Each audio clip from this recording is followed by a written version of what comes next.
Das heißt, ja, Deutsch ist unsere Mutter. Oh, bist du sicher? Herzlich willkommen zu diesem neuen Video. Wir sind Theresa und Laura, Deutschlehrerinnen und Deutschmuttersprachlerinnen, und wir haben heute ein neues Video für euch, in dem Theresa euch einige Begriffe erklären wird. Sie weiß noch nicht welche, aber sie haben mit der deutschen Alltagssprache zu tun. Und wir wünschen euch sehr viel Spaß beim Zugucken. Let's go!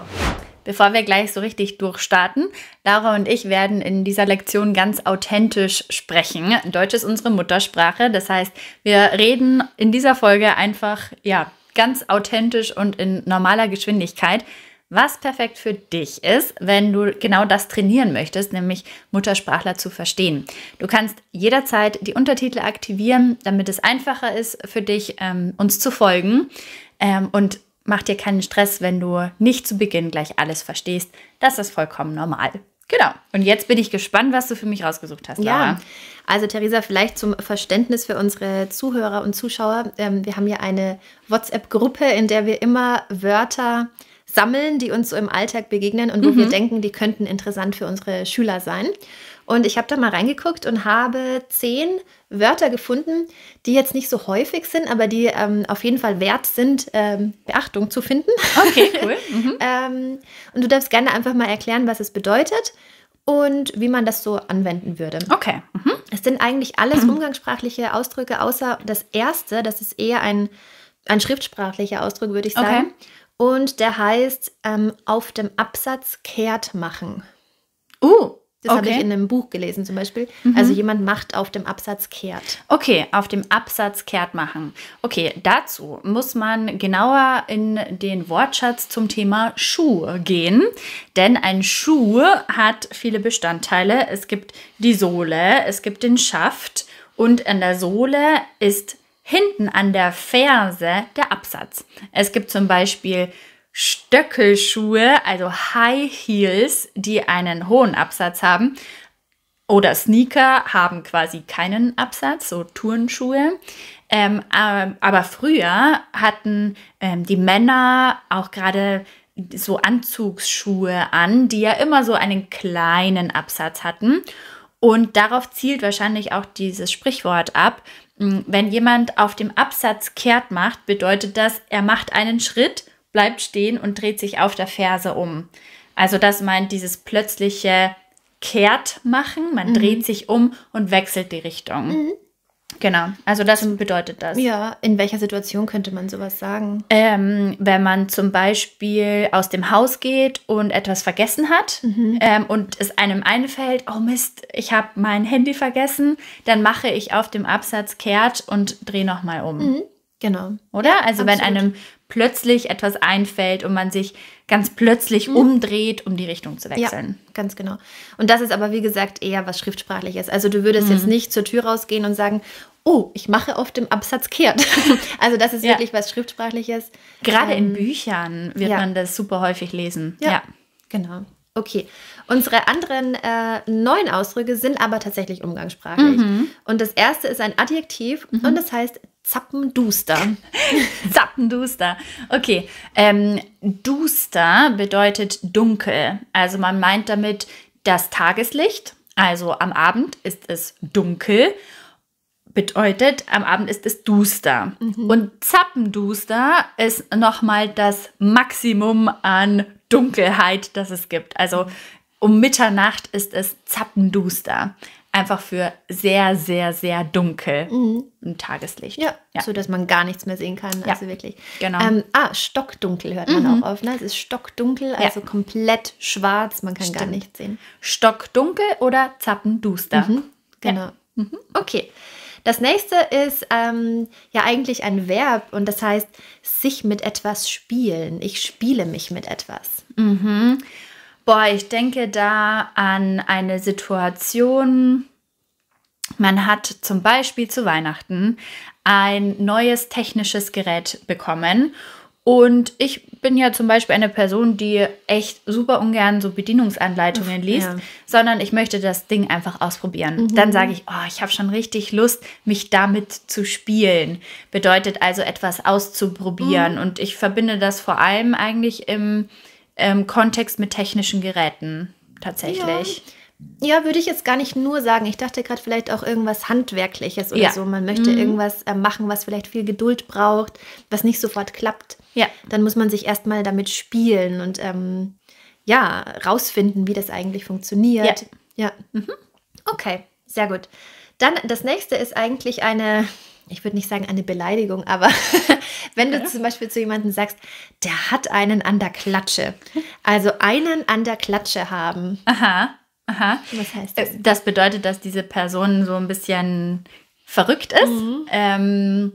Mir ist da auch gerade eingefallen, einen an der Waffel haben. Funktioniert genauso. Einen an der Klatsche haben.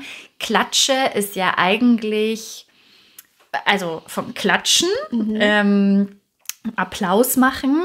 Aber einen an der Klatsche haben ist ja vielleicht auch so, ich weiß nicht, woher kommt das? Weiß ich ehrlich gesagt auch nicht. Ich kann sie mir gerade nicht herleiten. Man kennt auf jeden Fall das Verb klatschen, also Applaus. Es gab früher auch Klatschen, also eine Ohrfeige zum Beispiel. Das ist auch eine Klatsche. Vielleicht deshalb, ne? Wenn man zu oft geschlagen wird, dass man dann irgendwann verrückt wird. Ich weiß es nicht, keine Ahnung. Aber die Bedeutung ist auf jeden Fall, dass eine Person ein bisschen verwirrt ist oder verrückt ist. Ja. Würdest du das nur in negativen Situationen verwenden, weil ich ja gemeint habe, es ist wie eine Beleidigung? Muss es aber eigentlich gar nicht immer sein, oder? Ich glaube, man kann es spaßhaft auch auf etwas Positives formulieren. Aber ich glaube schon, dass es so im Grunde irgendwie was Negatives ist. Aber wenn jetzt zum Beispiel eine Person etwas macht, was in meinen Augen total verrückt ist, dann würde ich sagen, boah, also der hat doch einen an der Klatsche. Und dann ist es definitiv kein Kompliment. Ja, Also genau. Das ist negativ gemeint. Ja, das stimmt. Okay, dann gucken wir zu unserem nächsten. Und das wäre einmal ein Wort, das eigentlich zwei unterschiedliche Bedeutungen hat. Das ist die Zunge. Kannst du mal erklären, welche Bedeutungen das hat? Also zum einen ist es ein Körperteil und zwar in unserem Mund, auf der Zunge oder mit der Zunge können wir schmecken. Genau. Also das ist die Zunge. Und natürlich auch im Schuh. Auch in einem Schuh, nicht in jedem Schuh, aber in einem Sneaker, in einem Turnschuh gibt es eine Zunge. Genau, das sind die zwei Bedeutungen, die mir einfällen. Von Zunge, genau. Und dazu passt vielleicht unser nächstes umgangssprachliche Verb und das ist sich shoppen. Sich shoppen. Ah, okay. Oh, das ist dieses total unangenehme Gefühl, wenn du einen Schuh anziehen möchtest, einen Turnschuh, und du merkst, du kommst nicht richtig in den Schuh, weil sich die Zunge geschoppt hat. Also die Zunge ist nicht mehr glatt, sondern sie hat sich geschoppt, so zusammengepresst sozusagen. Und man kommt nicht mehr richtig in den Schuh rein. Das ist etwas, hat sich geschoppt. Ja. Oder zum Beispiel ja auch mit einem Ärmel von einem Pullover, wenn ich in die Jacke gehen möchte und der Ärmel rutscht so nach hinten und ist nicht mehr gerade, sondern faltig, das ist dann geschoppt sein. Der Ärmel ist geschoppt. Ja, genau. Sehr gut. Okay, das nächste ist wieder ein Verb, das ich persönlich sehr schön finde. Und das heißt etwas ausklamüsern. Ui. Ausklamüsern. Etwas ausklamüsern. Das ist, wenn man vor einem Problem steht und dieses Problem lösen möchte und einen ultimativen Plan entwickeln möchte, wie man dieses Problem lösen kann. Das ist ausklamüsern. Etwas ausklamüsern. Also ein Problem lösen, würde ich sagen.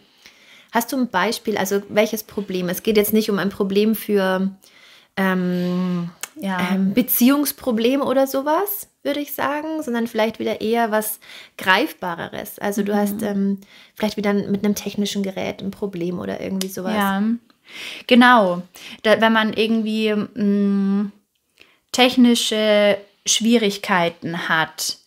Ich glaube, in dem Kontext haben wir uns ja zum Beispiel auch schon mal dieses Wort geschrieben oder gesprochen, wenn wir vor einem Problem stehen, was unser E-Mail-Programm anbelangt, dann würde ich dir sagen, boah, das müssen wir mal ausklamüsern, wie wir das richtig machen. Oder gerade so, vielleicht auch steuerliche Themen oder so. Das müssen wir mal ausklamüsern, wie man das richtig macht. Ja. Oder so, ja. Ja, genau. Also alle Art von greifbarem Problem, würde ich jetzt mal so sagen. Ja. Sehr gut. Okay, dann das nächste ist ein Wort, das ehrlich gesagt für mich ganz normal war, weil es bei uns in Süddeutschland, in Österreich und in der Schweiz normal ist, das zu verwenden. Ich habe das letztens zu jemandem gesagt aus dem Norden von Deutschland und er hat gar nicht verstanden, was ich meine. Okay. Und das ist das Wort heuer. Heuer. Dieses Jahr. Ja, genau. Okay. So einfach ist es. So einfach. Genau, also heuer bedeutet in diesem aktuellen Jahr. Also zum Beispiel, ich war heuer in Italien im Urlaub. Heuer. In diesem Jahr, in dem aktuellen Jahr. Ja, genau. Was hast du heuer für Urlaubspläne? Ne, so dieses Jahr. Ja. Ja, das Stimmt. Es gibt aber eigentlich auch kein Wort dann für das nächste Jahr zum Beispiel, ne? Nee. Nur heuer ist einfach dieses aktuelle Jahr. Genau. Und das, wie gesagt, in Süddeutschland, Österreich und der Schweiz ist das ganz gebräuchlich. Ja. Okay. Okay, dann haben wir noch ein Adjektiv und das ist schusselig. Jemand ist schusselig. Das ist eigentlich ein Synonym zu tollpatschig. Und wenn man das nicht kennt, das bedeutet, dass eine Person zum Beispiel, dass einer Person immer dumme Sachen passieren.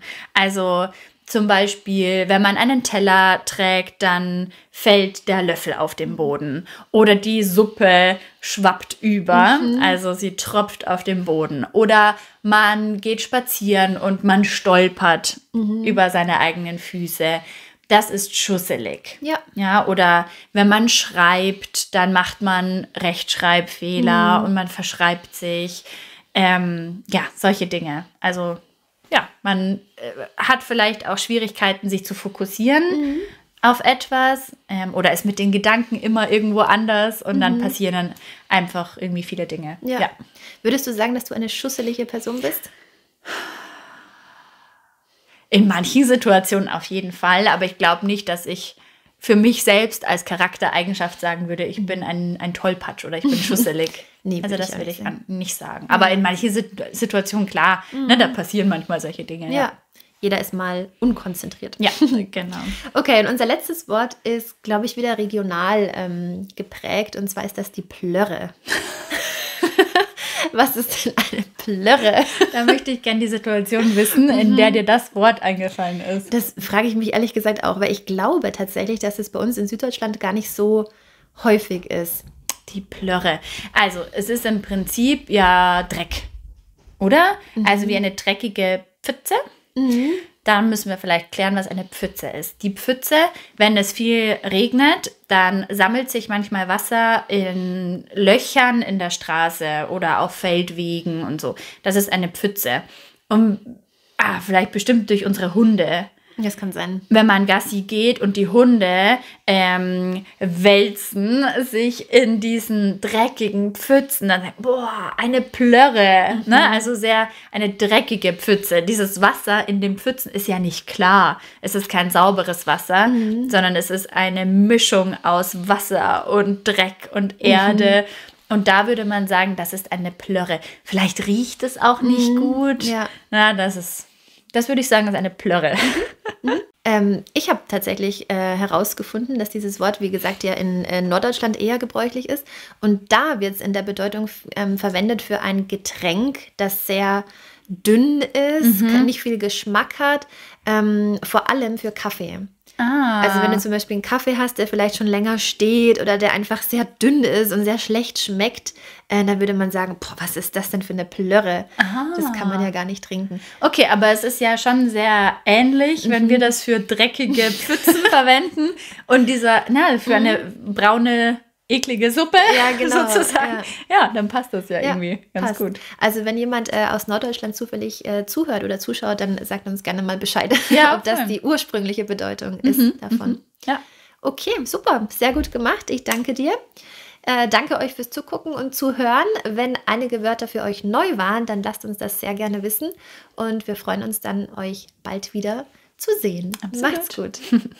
Aber ich habe das mal gelesen, dass man Menschen wenn man ihnen ins Gesicht schaut, eigentlich am meisten auf die Nase schaut. Das war total witzig. Das schau mal nur auf meine Nase, wenn ich rede. Das ist ja total komisch. Ich sehe nur noch